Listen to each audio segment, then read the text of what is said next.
Assalamualaikum warahmatullahi wabarakatuh. Jumpa lagi dengan saya, Novi Bediningrum. Kali ini kita akan belajar tentang obstetri dan ginekologi. Nah, pada mata kuliah obstetri dan ginekologi ini, kita akan membicarakan tentang beberapa komplikasi, mulai dari komplikasi kehamilan, persalinan, nifas, dan lain-lain. Nah, perlu kita ketahui bahwa obstetri dan ginekologi ini berbeda.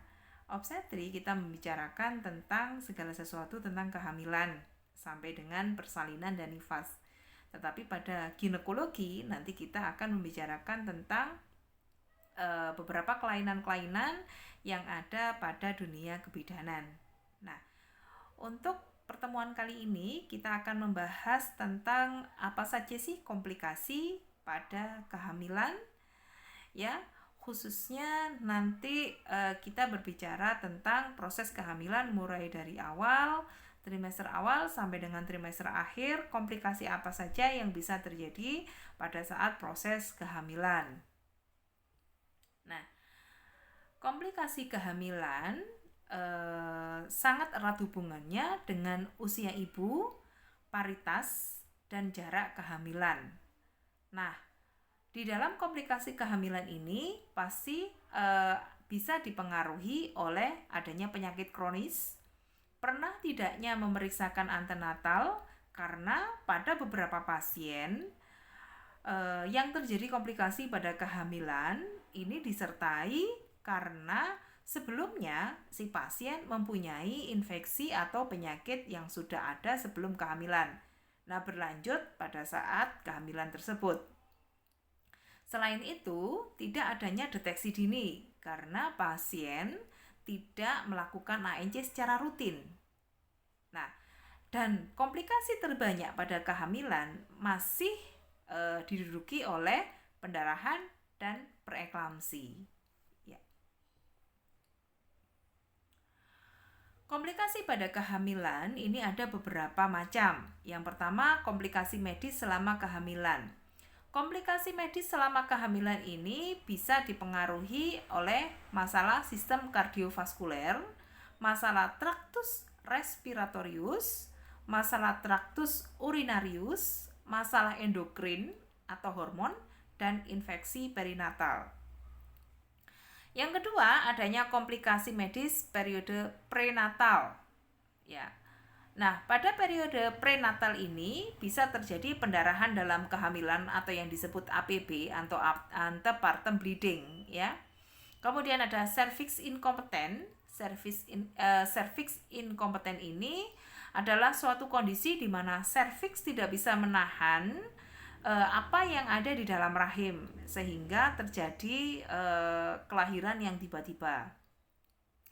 Lalu ada persalinan prematur, presentasi abnormal pada trimester ketiga, kehamilan lebih bulan atau lewat waktu atau serotinus, ya.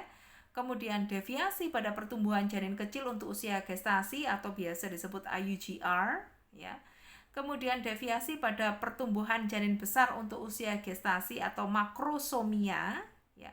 Dan atau aloimunisasi resus. Jadi ketidaksesuaian antara resus ibu dengan resus bayi.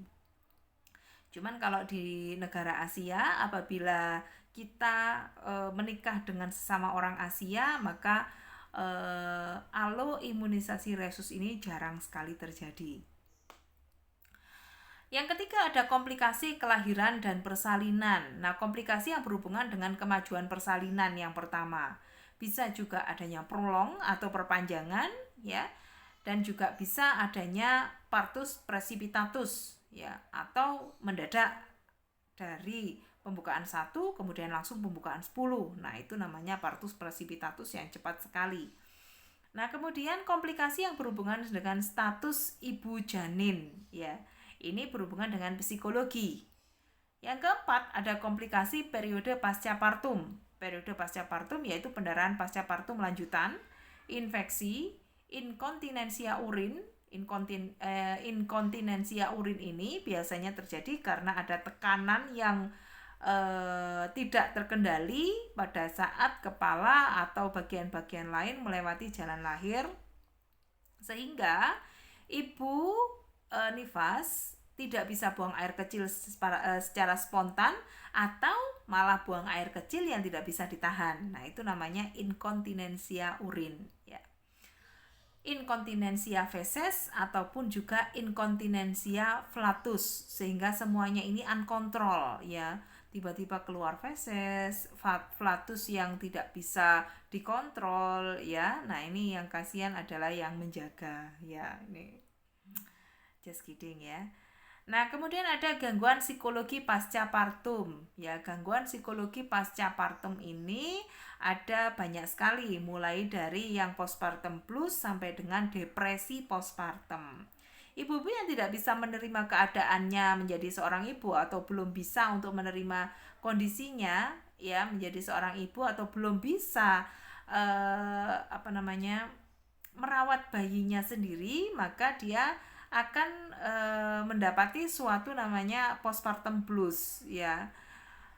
Merasa bahwa belum bisa menjadi seorang ibu yang baik, merasa belum bisa merawat bayinya. Nah, ini namanya gangguan psikologi pasca partum. Masalah pada sistem kardiovaskuler ya, ada hubungannya dengan jantung. Bisa anemia, bisa hipertensi, bisa adanya penyakit jantung katup. Nah, apabila anemia, kenapa sih ibu hamil itu selalu diberikan FE mulai dari awal pertama kali dia diketahui hamil ataupun juga bisa pada awal trimester kedua, karena trimester pertama ibunya masih mual muntah yang berlebihan, sehingga apabila ditambahkan FE ibunya akan merasa mual yang berlebih ya, lebih mual lagi karena kandungan FE ini mempunyai efek samping adanya mual ya, sehingga diberikan pada trimester kedua. Nah, kenapa ibu-ibu ini selama hamil ini harus meminum FE? Ibu yang anemia ataupun ibu yang tidak anemia harus mengkonsumsi FE selama hamil, harus mengkonsumsi zat besi selama hamil, karena untuk tindakan preventif. Untuk tindakan preventif atau tindakan pencegahan supaya tidak terjadi anemia pada saat ibu tersebut setelah melahirkan dan atau selama kehamilan ya. Tuh.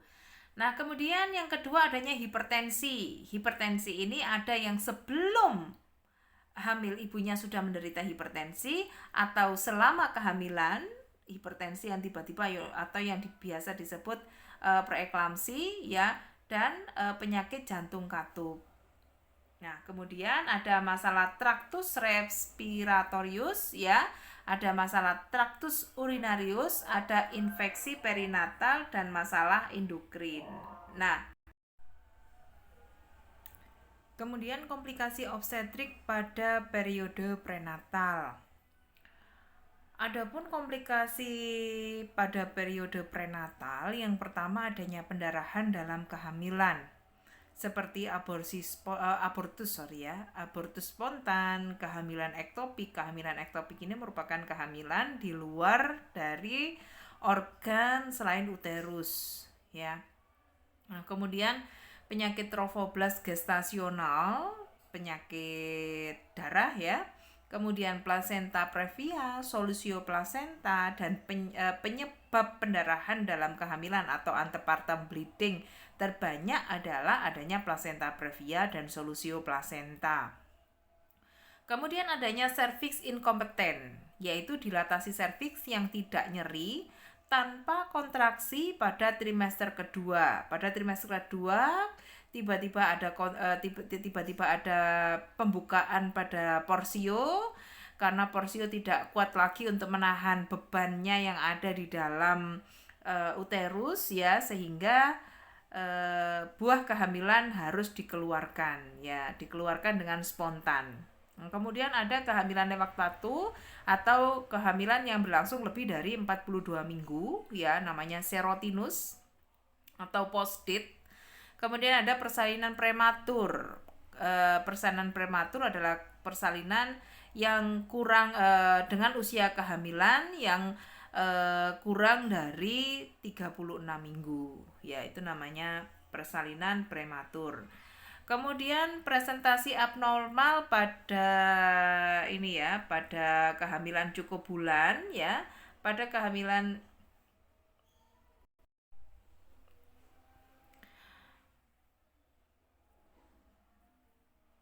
Selain itu, untuk presentasi abnormal pada kehamilan yang cukup bulan, yaitu karena lemahnya otot abdomen, anomali uterus, peningkatan atau penurunan mobilitas janin, dan obstruksi pintu atas panggul.